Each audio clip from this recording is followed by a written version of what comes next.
Hola, Hola chicos, hola a todos. esperamos que estén muy bien. Vamos a iniciar ya para eh, poder hacer todo a tiempo. De todos modos, el taller va a estar grabado. Antes de, pueden confirmar que se escucha bien desde aquí. Ya nos escuchamos Sí, se bien y escucha. todo. Ah, excelente, gracias. Excelente. Pues nada, para resumir breve la intro, nuestros nombres son Oscar Rodríguez y Heidi Estrella. Y vamos a dar hoy un taller sobre Equidad 101. El punto de este taller es que no solamente puedan aprender sobre qué hace el Comité de Equidad y cómo les ayudamos, sino también aprender algunos conceptos sobre equidad, sobre cómo ser una persona equitable, cómo, eh, cómo debatir, juzgar y estar en espacio de debate en base a los criterios que damos como equidad, que muchas veces la gente no está muy segura o no la entiende bien. Entonces, en este caso, el taller sería impartido por nosotros, pero también es importante recalcar que no solamente nosotros estamos en el Comité de Equidad de Verano Debate, también está Manuel Kuhlman, o sea que pueden también contar con él para cualquier tipo de situación. Ok, entonces empezando con qué es el comité de equidad o qué es el tipo de equidad. Básicamente, el comité de equidad tiene como responsabilidad mantener los espacios seguros en ambientes de debate, de discursos, de competencias alternas, de debate en general, y evitar cualquier situación de conflicto que tenga que ver con discriminación, con intimidación, bullying o algún tipo de, pues, eh, situación que pueda afectar a los participantes de un torneo o de una práctica. Asimismo, también el Comité de Equidad sirve como apoyo emocional para los participantes, brindándoles ese soporte que muchas veces necesitan, ya sea como para desahogarse y ya, conversar un poquito y como calmarse. Sí, antes de, muy importante, que el Comité de Equidad, como dice ahí, es un organismo autónomo. ¿Qué significa eso? Significa que como comité no trabajamos respondiendo necesariamente al comité de adjudicación o al comité de tabulación, sino que trabajamos con esos comités en conjunto, pero independientemente. ¿Por qué eso es muy importante? Porque muchas personas a veces tienen miedo de, por ejemplo, poner una denuncia o una incompatibilidad con personas de organización, con personas de adjudicación de discursos, etcétera. Pero por eso es importante saber que el Comité de Equidad trabaja de manera independiente, o sea que no nos vemos en la necesidad de proteger o algo por el estilo a personas que han hecho algo malo de comités académicos. O sea que no se sienta como que usted no puede acercarse a Equidad porque Equidad se lo va a decir a organización o Equidad no va a ser confiable, porque somos muy confidenciales y trabajamos de manera autónoma de los otros comités. Haciendo énfasis en ese punto de la confidencialidad, por si acaso en algún momento alguno de ustedes pertenece o quiere pertenecer a un equipo de equidad, es muy importante que los miembros de un equipo de equidad mantengan la confidencialidad. O sea, los casos que llegan a equidad no deben de ser comentados que con un amigo, que con un hermano. Eso solamente lo puede manejar usted y el comité. Es sumamente importante porque ahí es que está la credibilidad del equipo. Entonces, ay,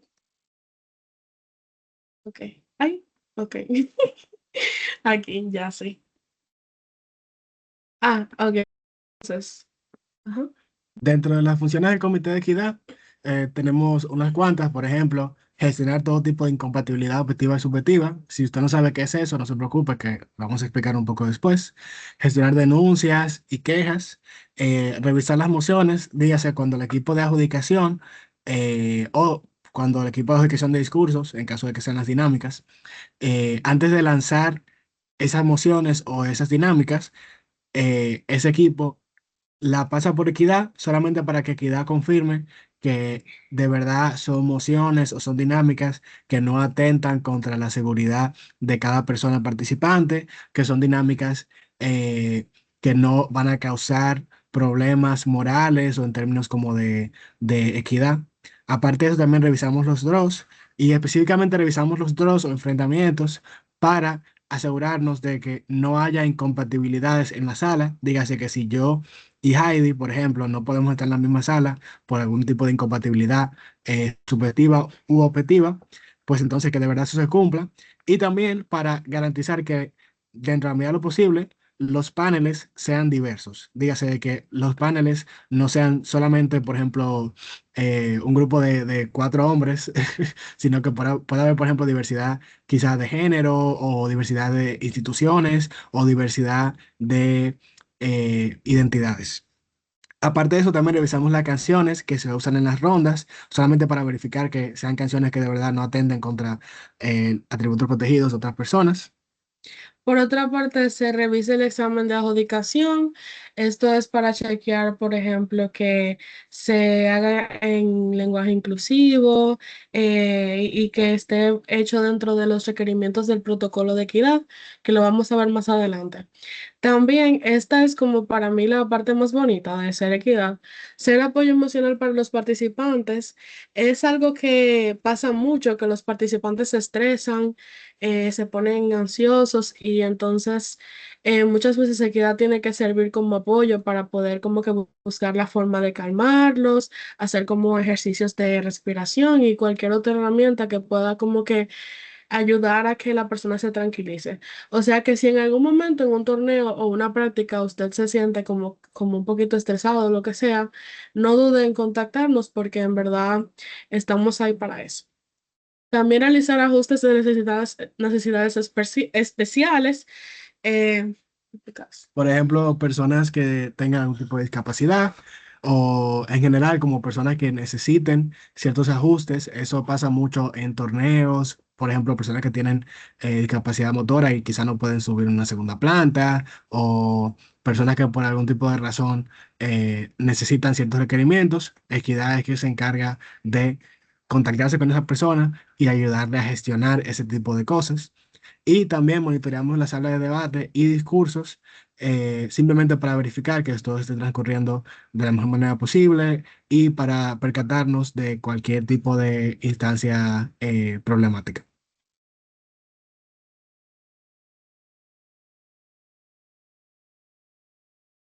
Ahora, ¿cuál es la relación del equipo de equidad con el equipo de adjudicación?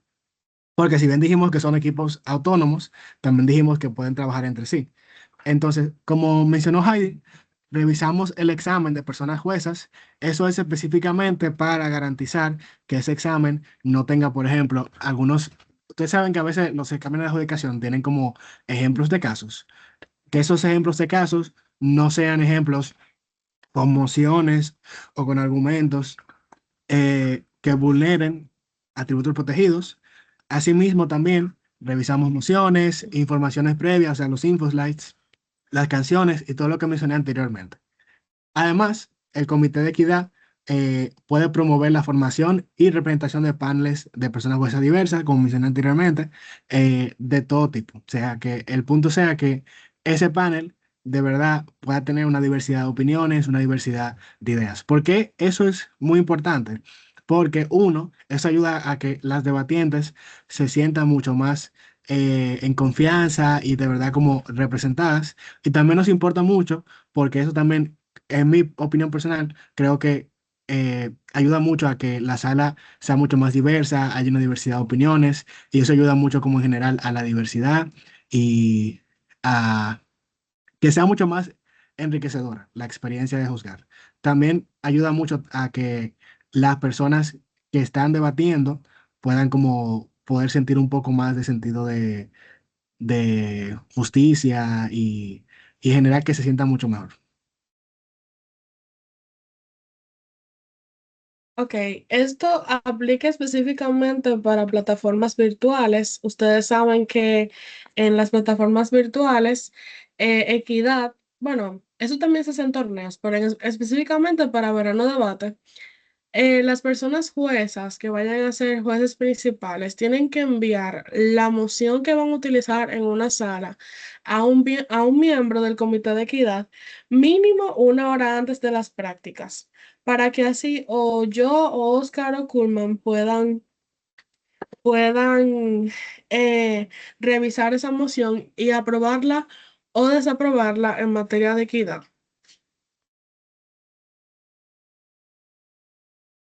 Ok, entonces, ¿cuál es la relación de equidad con el comité o el equipo de tabulación específicamente?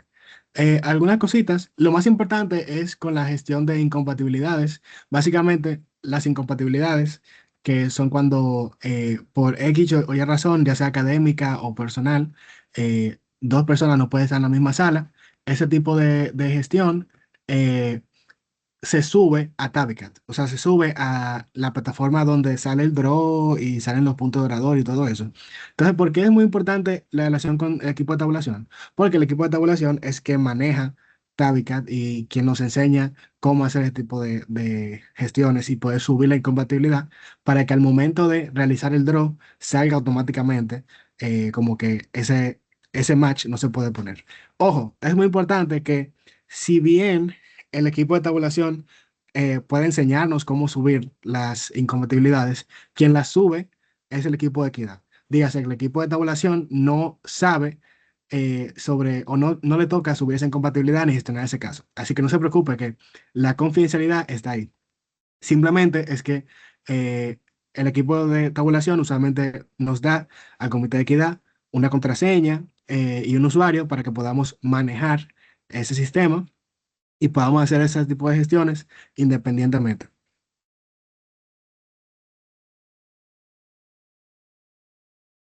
Ok, entonces, ¿qué son las incompatibilidades? Las incompatibilidades básicamente son una herramienta que pueden usar los participantes dentro de un torneo o una práctica de debate o de discursos para poder hacer un espacio más seguro y más justo en general. Hay incompatibilidades objetivas y subjetivas, eso lo veremos más adelante.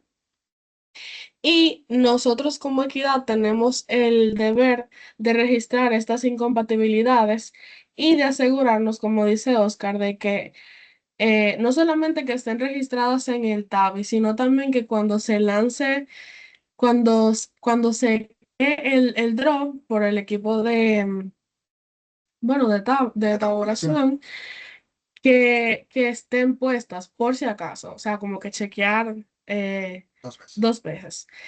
Y bueno, básicamente las incompatibilidades lo que buscan es mantener un ambiente de armonía, un ambiente seguro en el cual se pueda debatir o discursar bajo las condiciones más óptimas, procurando la paz de los participantes.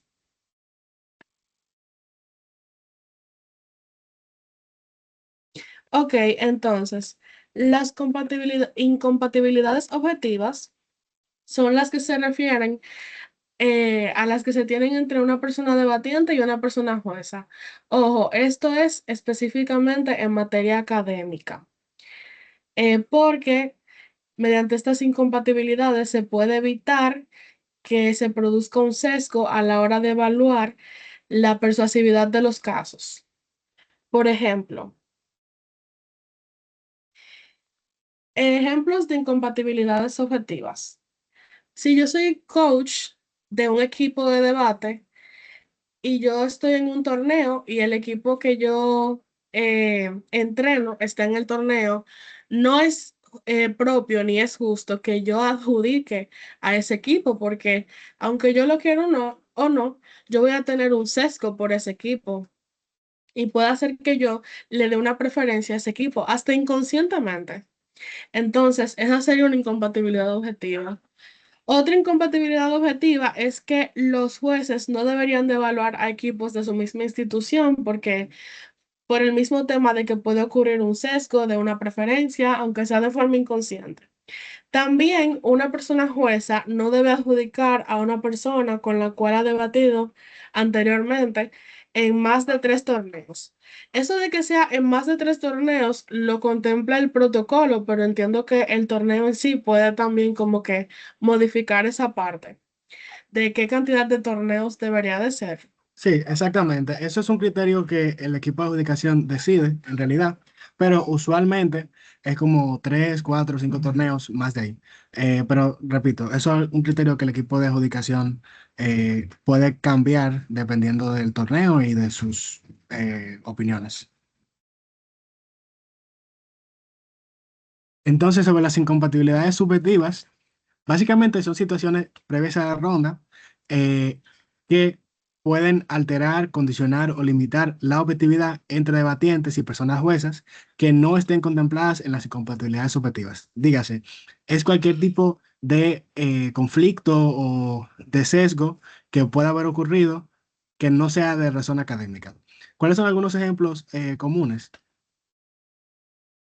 Están, por ejemplo, parejas o relaciones exrománticas, dígase, no es lo debido que yo adjudique a mi pareja porque posiblemente yo tenga un sesgo, o muchas veces pasa con relaciones de exes, no siempre, eso ya depende mucho como del tipo de relación, pero cuando es una relación muy conflictiva o en la cual hubo algún tipo de abuso o quizá como simplemente fue una ruptura muy fuerte y muy incómoda, pues a veces se prueba también. También, por ejemplo, personas con las que tuvieron un conflicto previo significativo, y ojo con eso, significativo puede variar, eso el equipo de equidad se encarga de aprobar o rechazar la incompatibilidad, pero usualmente son conflictos que hagan de que usted se sienta insegura en la sala, pero también de que entienda que posiblemente pueda haber algún tipo de sesgo, pero muy, muy claramente. Dígase, si cabe entre una de esas dos categorías, pues posiblemente sí pueda ser aprobada. O parentesco cercano. Obviamente, por ejemplo, si mi papá es juez y yo soy debatiente, pues posiblemente mi papá tenga cierto sesgo conmigo, ¿verdad? O por ejemplo mi hermano. Entonces, mucho cuidado con eso. Ok, entonces más adelante les estaremos proporcionando un Linktree en el cual estarán los diferentes documentos que utilizará Equidad para Verano en Debate. Uno de estos es el protocolo de equidad. El protocolo de equidad se hace según cada torneo, según cada práctica, pero realmente no varía. O sea, se basa en el protocolo que nos proporciona el Consejo Mundial. Se les puede hacer algunos cambios, por ejemplo, en este caso se le hizo algunos cambios porque estamos hablando de una plataforma virtual, no de un torneo en específico. Entonces, les invito a que más adelante lo chequen. Es muy importante que lo chequen para que así conozcan cuáles son sus deberes y sus derechos en cuanto a estas prácticas. Entonces, con el procedimiento de las inhabilitaciones, es muy importante que presten atención en esta parte. Si una persona al momento de poner una queja, denuncia o abrir un caso con equidad, puede decir, y esto ha pasado anteriormente, puede decir como que yo preferiría que solamente Oscar maneje el caso y que Heidi y Manuel como que no intervengan en el caso. Ahora, esto tiene ciertas limitantes. Voy a explicar esto. Sí, sí. Por ejemplo, y ojo, algunas personas quizás me preguntan como que, ¿en qué contextos yo puedo como inhabilitar a otra persona, a una persona del comité de equidad? Usualmente eso pasa si yo siento que esa persona del comité de equidad y yo tuvimos algún tipo de conflicto o algo por el estilo, o hay algún tipo de sesgo por el cual yo entiendo que el caso no se manejaría de una manera objetiva.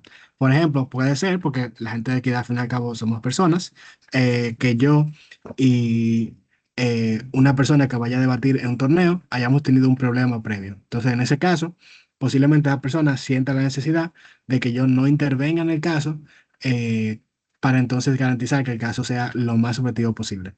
Ahora, ojo con algo. El hecho de que una inhabilitación se pida, uno, tiene que estar acompañado de una explicación de por qué se pide. O sea, no es simplemente usted decir, ah, yo no quiero que intervenga nadie más excepto Oscar y ya, sino que tiene que explicar por qué solamente una persona o por qué se inhabilita a una o más personas del equipo. Y dos, el hecho de que una persona esté inhabilitada, lo que quiere decir es que esa persona no va a manejar el caso. Dígase que esa persona no va a contribuir, no va a intervenir en el caso. Pero esa persona sí tiene acceso al formulario, o sea que posiblemente sí pueda leer el caso en el formulario. ¿Y por qué eso es muy importante clarificarlo? Porque muchas personas creen que inhabilitar significa que automáticamente la persona inhabilitada no puede saber que el caso existe, o sea, no sabe de nada. Eso, por más que quisiéramos quizás asegurárselo, lamentablemente resulta muy difícil a nivel logístico porque compartimos un formulario, eh, también como que compartimos el mismo grupo, ¿verdad? De WhatsApp o de Teams o la plataforma que se use. O sea que es muy difícil a veces como hacer que una persona no sepa absolutamente nada de un caso. Entonces, por eso nos damos el derecho de que la persona sí posiblemente pueda leer el caso, o sea, tenga el acceso a leerlo, pero no interviene de ningún tipo de manera. Y ojo, digo eso solamente por el caso en que pase, porque, por ejemplo, en mi experiencia personal, cuando han habido habilitaciones, muchas veces la persona como que no le interesa leer el caso a profundidad o algo así, simplemente sabe que el caso llegó, que llegó con tal gente y que están habilitados, y ya. O sea que no debería ser tampoco un problema muy grande. Pero es bueno que ustedes sepan eso, por si acaso. Ojo, que la persona conozca del caso no significa que tiene derecho a intervenir en el caso. Dígase que ese caso sí se va a tratar con las personas que usted habilitó. Entonces, atributos protegidos. Me encanta este tema.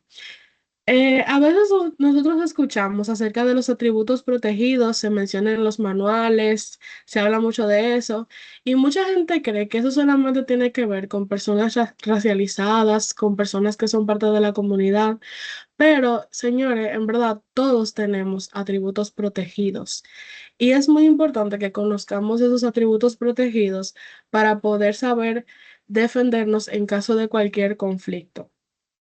Los atributos protegidos son esas cualidades que le son propias a cada persona y que forman parte de su identidad.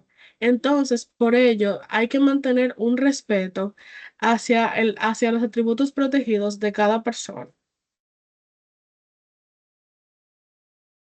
Ok, entonces, ¿cuáles pueden ser, por ejemplo, atributos protegidos?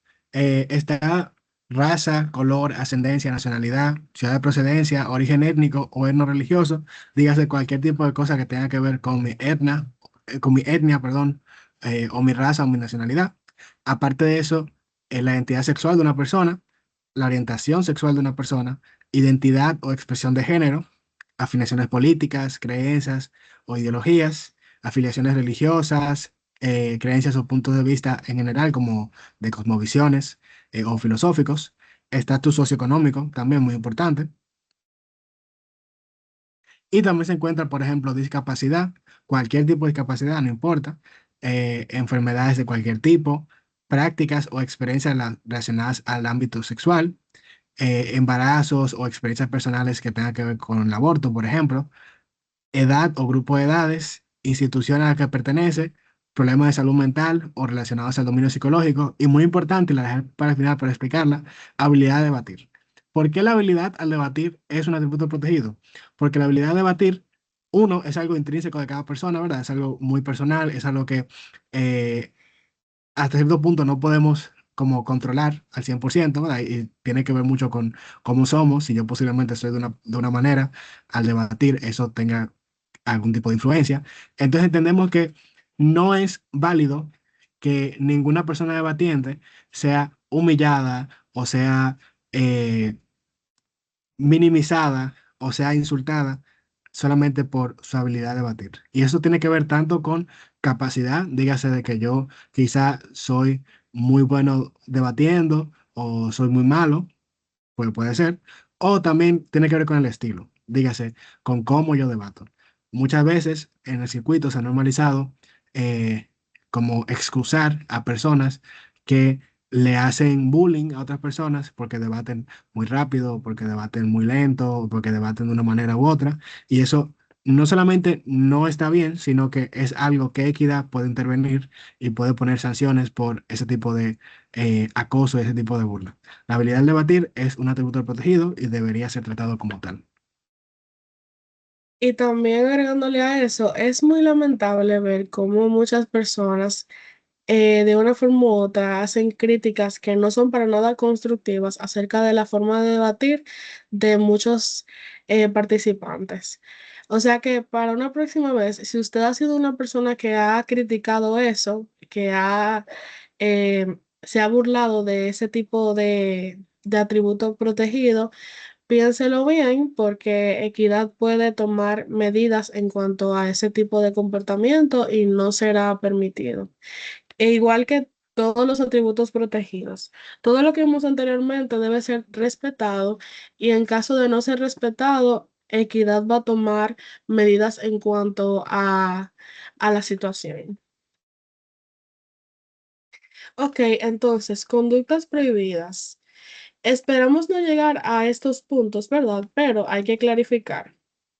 Violencia, acoso sexual, abuso sexual, bullying.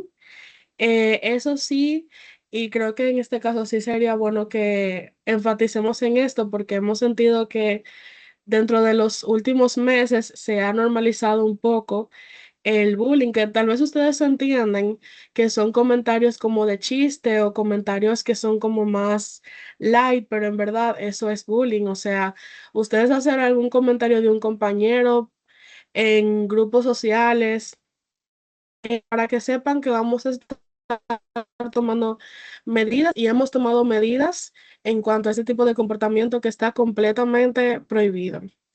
También en cuanto a la discriminación, hostigamiento sexual, ojo aquí, revictimización y barraquín.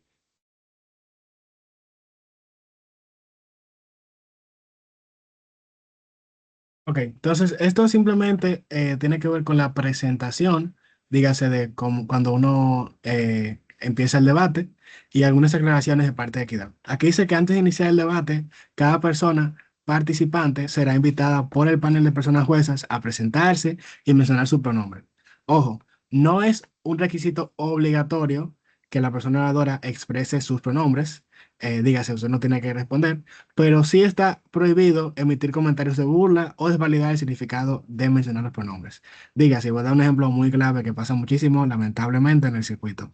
Mucha gente que cuando dicen su nombre dicen, ah, mi nombre es Oscar y mis pronombres son helicóptero. Jajaja, no da risa. O también eso incluye comentarios acerca de los pronombres de los demás. O sea, muchas veces muchas personas irrespetan. Si una persona dice que utiliza pronombres femeninos, yo tengo que utilizar pronombres femeninos. Si dice que utiliza pronombres neutros, tengo que utilizar pronombres neutros. Si dice que utiliza pronombres masculinos, pues masculinos. No vamos a aceptar que se desvalide la identidad de cada persona. Y siento que es algo como que tiene que ver con la empatía. Al fin y al cabo, independientemente de su posición ideológica o de cualquier tipo de cosa, en debate queremos crear un espacio seguro para todas las personas y eso incluye poder respetar las identidades diversas de cada quien. Entonces, cuando una persona ha declarado un pronombre, es obligatorio que todas las personas participantes, dígase, juezas, debatientes, staff, quien sea, se dirijan a esa persona con el pronombre que haya manifestado. Y las personas que vulneren la identidad de cualquier persona eh, van a ser contactadas por el equipo de equidad y se van a tomar sanciones al respecto.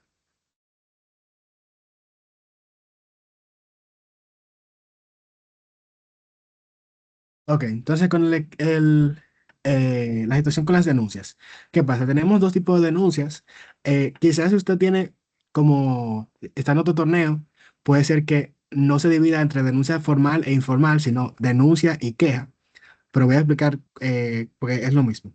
Las denuncias formales, que en un torneo también puede salir solamente como denuncia y ya, sin la palabra formal, eh, son aquellas denuncias que buscan una sanción determinada y pueden ser accionadas únicamente por la víctima de lo que pasó. Dígase, si pasa un tipo de problema o algo para denunciar, si es una denuncia formal, solamente la víctima puede denunciar. Eso es simplemente para asegurar de que lo estemos haciendo con consentimiento de la persona que fue involucrada, ¿verdad? Entonces, aparte de eso, este tipo de denuncias buscan sanciones. Dígase que no solamente buscan medidas reparativas, no simplemente como eh, eh, calmar las cosas o algo así, sino que específicamente buscan que se sancione a la persona victimaria. Y aparte de eso, requieren que el equipo de equidad haga un tipo de acta o resolución al respecto. Dígase que al final del caso se publique un tipo de resolución hablando del caso. Obviamente, cuando digo público me refiero a compartirlo con las personas involucradas, que se hable del caso y se diga cuáles fueron las medidas tomadas por equidad y todo eso se lleve de manera escrita y formal.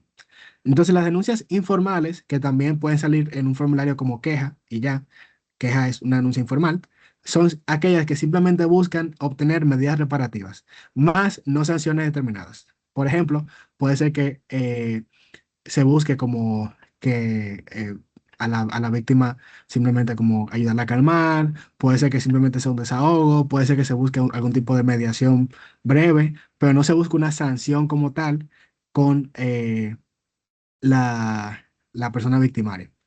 Entonces, este tipo de denuncia, o sea, la queja, puede ser presentada por cualquier persona, tanto la víctima de la situación como cualquier persona que está al tanto, y también puede ser presentada anónimamente.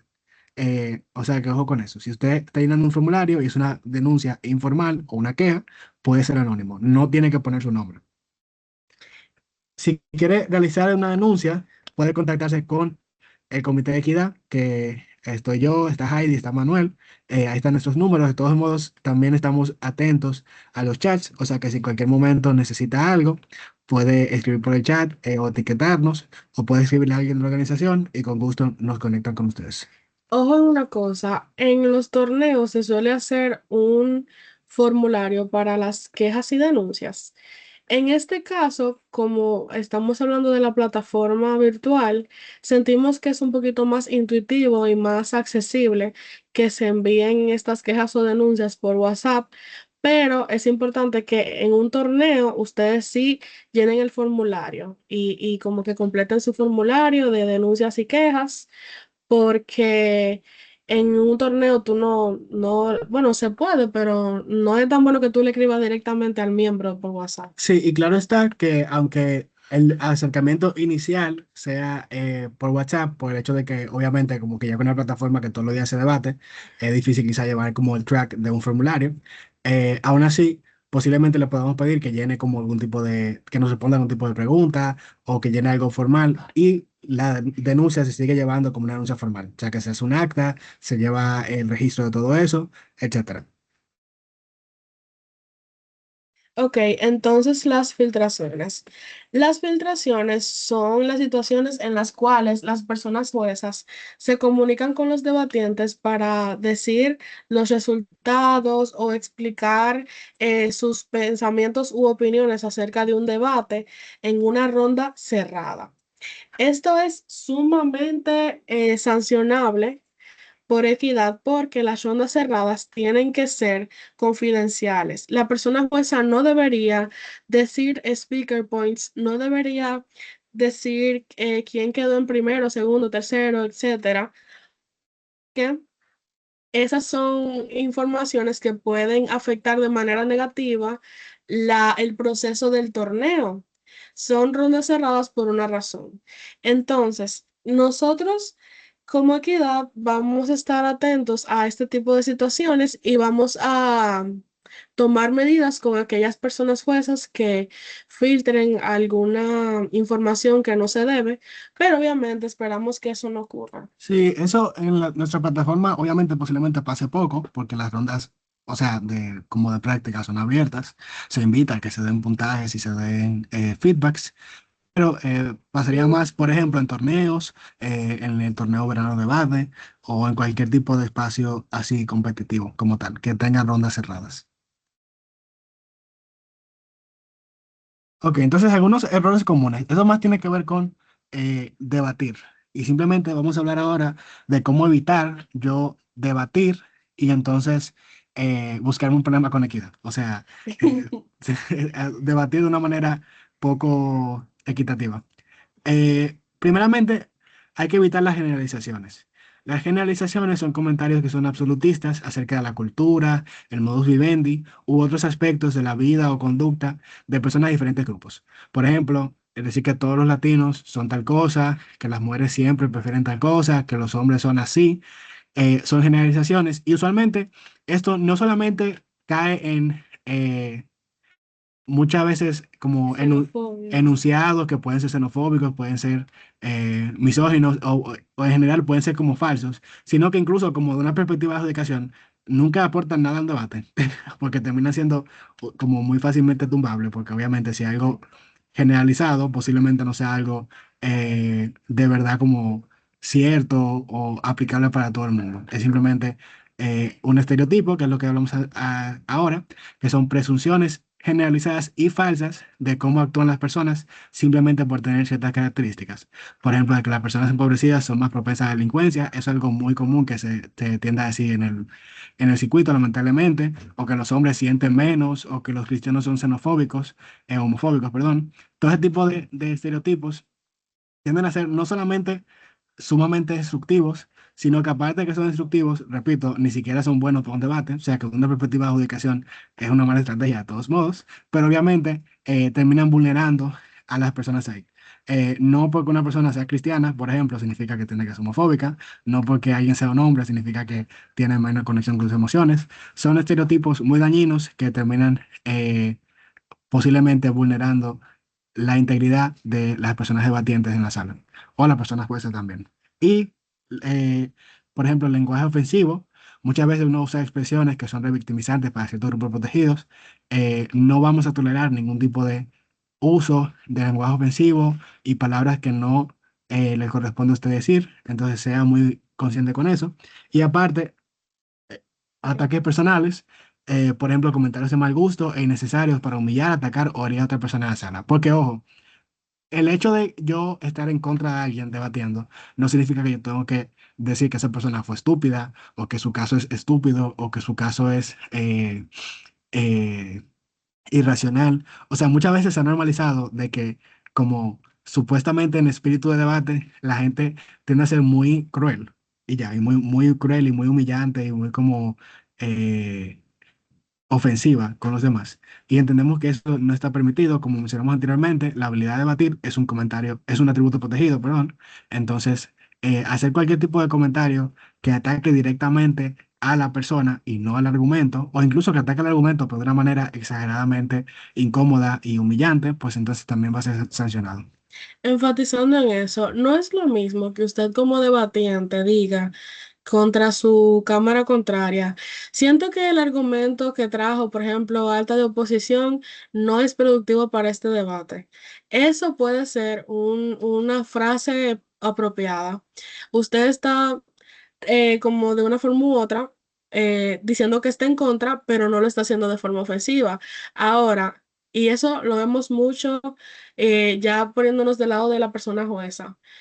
Tú no puedes como debatiente decir, yo entiendo que el caso de la cámara contraria es estúpido o no tiene nada de sentido o como utilizar ese tipo de comentarios ofensivos, porque sí entendemos que aunque debate puede pues producir como cierta euforia y como uno entra en personaje, tampoco podemos llevarnos de eso para afectar los atributos protegidos de las personas que están en la sala.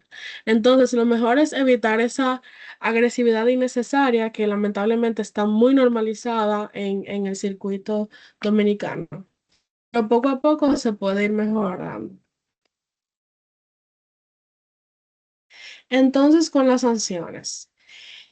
Las sanciones son respuestas a las actitudes incorrectas que pueden tener los participantes de una práctica o un torneo.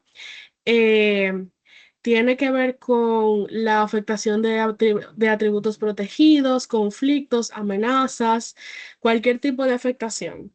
Entonces, hay diferentes tipos de sanciones y todas dependen de la gravedad de la situación. Está que se puede solicitar que se emitan disculpas hacia las partes dañadas, realizar advertencias generales e individualizadas.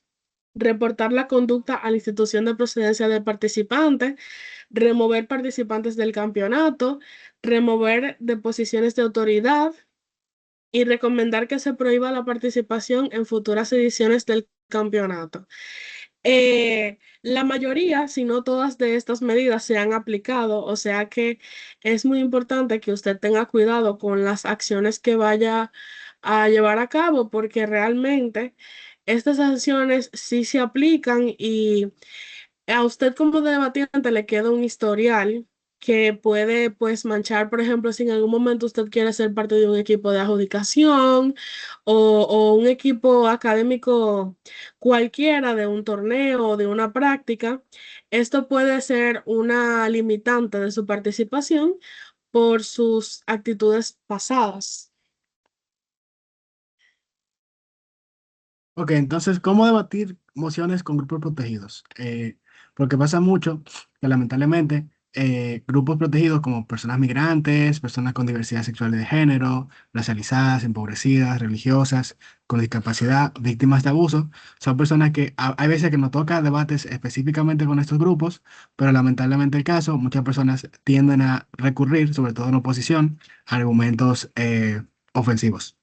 Entonces, algunos consejos. Uno, identificar el grupo protegido y cómo le afecta esta emoción en ambos lados. O sea, si estamos debatiendo, por ejemplo, de personas con diversidad sexual y de género, vamos a decir que la emoción sea esta casa como la Iglesia Católica aceptaría completamente a las personas con diversidad sexual y de género. Eh, yo lo primero que pienso es cómo le afecta esto a este tipo de personas. O sea, cómo le afecta esto a, por ejemplo, a la comunidad LGBT, el que la comunidad católica acepte o no su identidad. Y sobre todo, cómo yo les puedo ayudar. Bien, entonces, lo segundo es trazar los incentivos del grupo. Dígase, eh, ¿qué quiere este grupo ahora mismo? ¿Quiere inclusión social? ¿Quiere preservación cultural? ¿Quiere cese de discriminación? ¿Quiere inclusión laboral, derechos, escalar en la sociedad? ¿Qué específicamente? Y tres, pensar comparativamente cómo, en tu lado de la casa se consiguen esos incentivos más fáciles. Por ejemplo, un argumento que he escuchado mucho en mociones que tienen que ver con, por ejemplo, vamos a decir, legalizar el matrimonio igualitario, usualmente tiene que ver cómo quizá el backlash eh, puede ser como más grande que los beneficios y cómo entonces eso puede terminar en hacerle un daño al grupo protegido. También en otro lado de la casa, cómo se bloquean esos incentivos, por ejemplo, con lo que dije anteriormente del backlash, aumento de discriminación, pérdida de cultura, dígase, cómo quizá esa cosa que puede ser buena de un lado puede traer backlash o puede traer discriminación y ponderar esto por encima de las posibles alternativas. Dígase, ¿por qué específicamente me conviene más, yo qué sé, legalizar que buscar otra alternativa? Porque, por ejemplo, matrimonio en vez de unión civil, cositas así. Entonces, todo este tipo de cosas, lo que nos ayuda es, y lo que quiero llegar, es que básicamente lo que tenemos que buscar es que cuando yo esté debatiendo sobre un grupo protegido, yo siempre voy a debatir a favor de ese grupo protegido. Aunque la moción quizá parezca algo, en principio, como que puede afectarle de manera negativa, yo tengo que buscar la manera de que eso que parece negativo en verdad termine siendo positivo, ya sea para evitar un problema mayor o para evitar una narrativa que se cree que sea mucho más dañina que la actual, cosas así. Tiene mucho que ver, similar a cómo uno debate narrativas. Muchas veces hay cosas que pueden ser malas, pero pueden causar un impacto peor si no es así. Entonces, ese es un truco solamente para emociones que sean como muy difíciles, que tengan que ver como con personas de diferentes grupos protegidos. Pero nunca un debate le va a pedir a usted que debata como en contra de una persona migrante o de una persona racializada o de una persona religiosa. Nunca el equipo de educación va a ponerle eso y si se lo pone, pues entonces no debata la moción. Sálgase de la sala. ¿Se puede pedir eso? Ojo ahí. Sálgase de la sala porque obviamente no está bien. Y también, por ejemplo, algo similar pasa con movimientos sociales como el movimiento LGBT, el feminismo, Black Lives Matter, etcétera. Es importante eh, que se mencione, perdón, evitar algunos errores comunes previamente mencionados sobre estos movimientos. O sea, muchas veces la gente generaliza, crea estereotipos, ataca directamente a los movimientos. Si una emoción, por ejemplo, tiene que ver con feminismo, en ninguna instancia usted va a estar atacando que el feminismo es algo malo. Eso nunca se lo va a pedir la emoción. Simplemente quizá, por ejemplo, la organización del grupo, cómo está organizado actualmente y quizá cómo pudiese estar mejor organizado o cómo están los incentivos actuales, cosas así. Pero nunca la idea como tal. Nunca vamos a debatir en contra de la liberación de diferentes tipos de personas. Identificar correctamente el impacto positivo que tiene este grupo.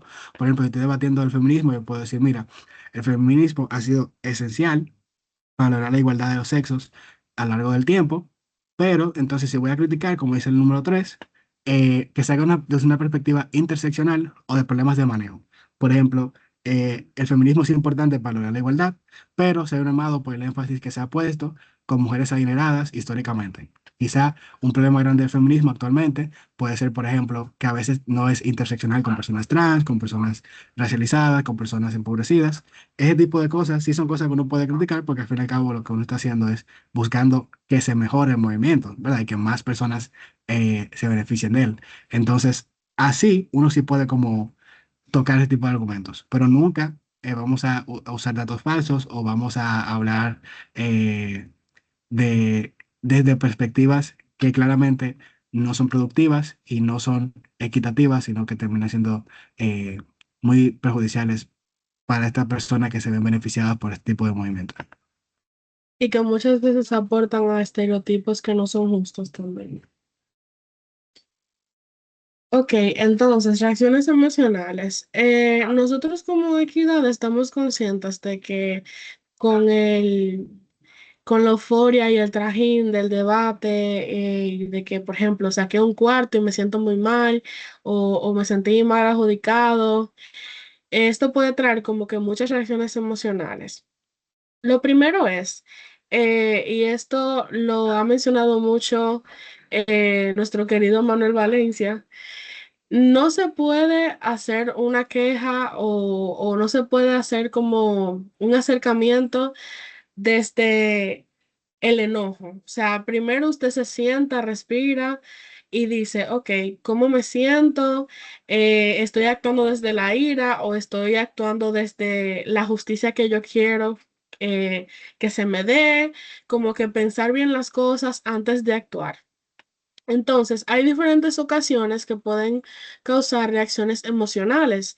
Por ejemplo, y esto es muy común, me sentí mal adjudicado. Respetuosamente, ¿qué se hace? Se le pide el feedback personalizado a la persona jueza. También usted como debatiente puede llenar el feedback a la persona jueza en el TABI y comunicarse con adjudicación. Ojo aquí, equidad no tiene ningún tipo de intervención en cuanto a si usted se sintió mal adjudicado, porque nosotros como equidad no o no estábamos en la sala o no vimos el debate completo porque tenemos que estarnos turnándose entre salas y realmente nosotros de una forma u otra no podemos intervenir en el criterio de la persona jueza. Entonces, en ese caso, esto lo maneja adjudicación directamente y esto pasa mucho, que se dirigen a nosotros como equidad y nos dicen, ah, me adjudicaron mal. Lamentablemente nosotros no podemos hacer nada con eso, los podemos consolar, como que, ah, qué mal que te pasó eso, dar ese apoyo, pero usted debería de comunicarse con adjudicación, que son los que se encargan de evaluar a los jueces y ver qué se puede hacer en ese caso. Por otro lado, me sentí vulnerada o revictimizada. Se hace un reporte, una denuncia con equidad para poder manejar esa situación. Por otra parte, tenemos algo parecido a lo que estaba mencionando anteriormente. No estoy de acuerdo con el CAL. En ese caso, respetuosamente, se le pide el feedback a la persona jueza principal. También, y ojo en esto, señores, a veces uno está debatiendo y uno no ve el panorama completo, uno se fija en el debate, o sea, en mis argumentos y no nos fijamos en lo que dijo la cámara contraria. La persona jueza tiene una perspectiva más amplia del debate porque tiene que enfocarse en las cuatro cámaras, pero yo como debatiente tal vez solamente me esté fijando en qué yo voy a responder, en qué yo voy a decir en el POI y pueda hacer que yo me desconcentre y deje pasar informaciones importantes que en verdad de una forma u otra mitigaban un poco mi caso, puede ser. Entonces yo siento que pensar en formas alternativas de ver el debate puede ser más productivo como para poder ser más empáticos con la persona jueza. Si necesito desahogarme, puedo hacerlo con equidad si yo me siento muy mal, porque por ejemplo, en ese caso ahí sí estamos para ustedes. Si tú te sentiste mal porque sacaste un cuarto, eso es completamente comprensible y esa es una de las situaciones que causa más desmotivación y como que más tristeza en los debatientes. Eso pasa muchísimo y nosotros podemos eh, como que ser muy empáticos con ustedes en esa parte porque también nos ha pasado, bueno, a Oscar, yo lo debato. Eh, entonces sí sabemos que eso puede ser muy hiriente emocionalmente y entendemos que eso es algo que es bueno como que lo tratemos, o sea, no se sientan solos en esa parte. Por otra parte, tenemos que tuvo un roce en la adjudicación. Si fue en calidad académica, se puede reportar mediante el feedback en el tab y con adjudicación. Y si es en calidad personal, dígase si alguien, por ejemplo, me habló mal, si un juez me trató mal, se burló de mí, hizo algo incorrecto en la sala, me trataron de una forma no adecuada, en ese caso yo lo reporto con equidad. Ok, entonces, esto fue una petición de organización. Este protocolo en verdad lo maneja organización, pero queremos presentárselos aquí para aprovechar pues el espacio. El protocolo y control de asistencia en las salas de verano debate. Muchas veces las personas debatientes tienen un problema por X o Y razón no pueden entrar a la sala. ¿Qué pasa? Esto afecta a las personas que van a participar en esta sala porque el juez está esperando, hay otras personas que sacaron de su tiempo para poder debatir o para poder discursar. Entonces, cuando una persona no puede asistir a una sala, debe de avisar cualquier imposibilidad surgida al menos 15 minutos antes de manera justificada. En caso de que se incumpla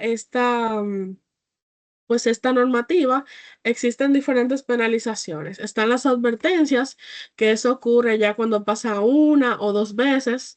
La pérdida de prioridad en inscripciones, ojo aquí, eso es cuando ya pasa tres o cuatro veces que la persona no aparece y punto. En ese caso, lo que se haría es que cuando esta persona se inscriba, no se le va a inscribir como un grupo fijo para debatir, sino que se le va a dejar como swing, que sería como una opción secundaria.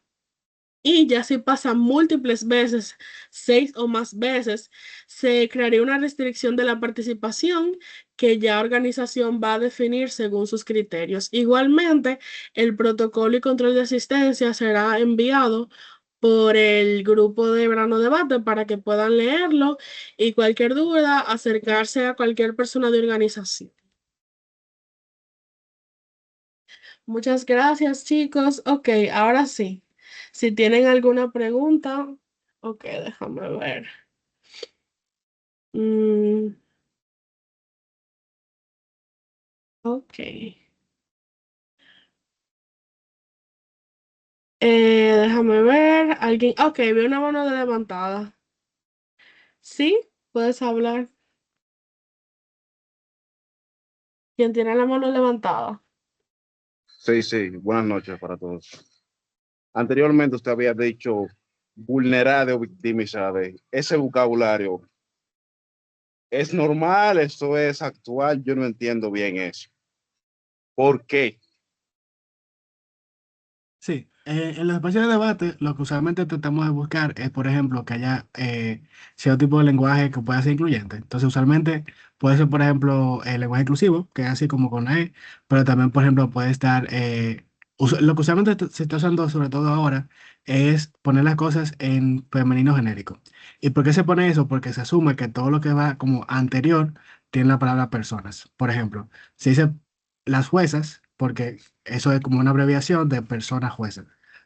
O por ejemplo, ustedes pueden ver que sale mucho quizá las participantes, porque eso es como una abreviación de las personas participantes. Entonces eso ayuda mucho como a no necesariamente invisibilizar cualquier tipo de persona por cualquier tipo de identidad de género o cosas así.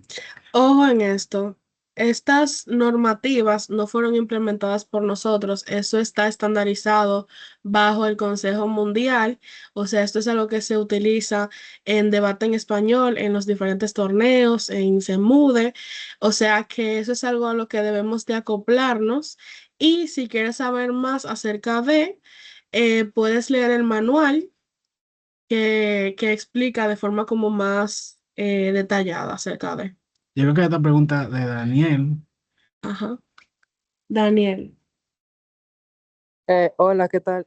Mi pregunta es la Hola. siguiente. Mi pregunta es la siguiente. Si yo tengo algún problema con algunos del equipo organizador de la comunidad, ¿yo puedo denunciarlo con equidad? Claro que sí, completamente. sí, los comités de equidad trabajan independientes y autónomamente, entonces no importa que una persona sea del equipo organizador, no hay problema, sí se puede hacer la denuncia y eso va a ser tratado con discreción y con el mismo rigor que si fuese cualquier otro tipo de persona. O sea, nosotros como equidad no tenemos ningún tipo de preferencia por el equipo de organizador o Ujú, acuerdo con el equipo organizador. O sea, que siéntase libre de denunciar a cualquier persona independientemente de su cargo en un torneo o en una plataforma. ujú. ¿Alguna otra pregunta? ¿Se entendió todo? De todos modos, cualquier pregunta, nosotros vamos a enviar o lo vamos a enviar a la organización para que compartan un link que tenemos, que es del Linktree. Ahí en el Linktree pueden encontrar el protocolo y pueden encontrar también formulario de incompatibilidades y también pueden encontrar nuestro número por si acaso tienen algún tipo de pregunta, de duda, de comentario. Estamos muy en la disposición de escucharles, así que siéntase en la libertad. Em, nada, si no hay más preguntas, creo que eso es todo por esta noche. Muchísimas gracias por entrar. Nos veremos entonces en una próxima. Y Y también, chicos, yo quiero que ustedes sepan que, porque a veces nosotros escribimos por los grupos y se siente como que nosotros solamente estamos aquí para corregirles o como policías, ¿verdad? Quiero que ustedes sepan que nosotros estamos aquí para ustedes. Nosotros simplemente buscamos que se mantenga un ambiente de respeto y estamos de su lado. O sea, no sientan como que nosotros, no lo tengan miedo, por así decirlo. Entonces, nada, cualquier cosa, como dije anteriormente, se pueden comunicar tanto conmigo como con Oscar o con Manuel. Si ya no hay más preguntas, muchas gracias chicos por entrar y por interesarse. Y espero que en algún momento también, si desean, puedan ser parte de un equipo de equidad. Es una experiencia muy bonita y se las recomiendo. Que pasen buenas noches. Gracias por su tiempo. Bye. bye bye. Tan linda, Nicole. Bye, muchas gracias por el taller.